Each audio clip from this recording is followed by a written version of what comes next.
வணக்கம். இன்னைக்கு பருத்தி எடுக்கிற வேலை இல்லைங்க. ஸோ, அதனால அப்பாவும், அம்மாவும் காலையில நேரமா காட்டுல கரும்பு தள்ளுறதுக்கு போயிட்டாங்க. தள்ளிட்டு இருக்காங்க. நம்ம டேம் வேற பின்னாடி இருந்துட்டு, "இங்க என்னடா பண்றாங்க?" அப்படின்னு சொல்லி பார்த்துக்கிட்டு இருக்கிறான். அவனும் தள்ளுற மாரி இருந்தா கூட தள்ளிருவான் மக்களே. எதுக்கு இந்த மாரி கரும்பு அப்படிங்கிறது தள்ளுறாங்கன்னு தெரியலைங்க.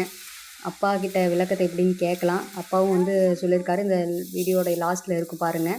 அப்பா, அம்மா 2 பேருமே தள்ளிட்டு இருக்காங்க. அ அதாவது உன் சைடுல தான் தள்ளுவாங்க ஆனா இப்போ பார்த்தீங்கன்னா, இங்கேயும் தள்ள ஆரம்பிச்சுட்டாங்க.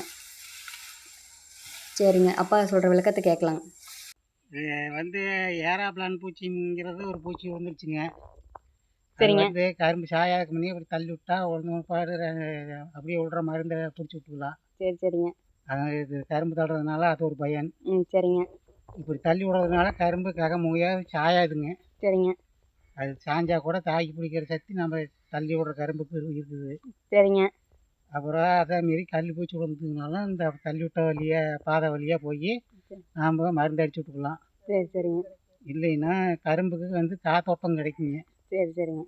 அப்புறம் இந்த எலி பெருக்க சேதத்துக்கு கூட ஓரளவுக்கு கண்ட்ரோல் ஆகுங்க. சரி, சரிங்க. அதனால் இதனால் இப்படி தள்ளி விட்டுருக்குறேங்க.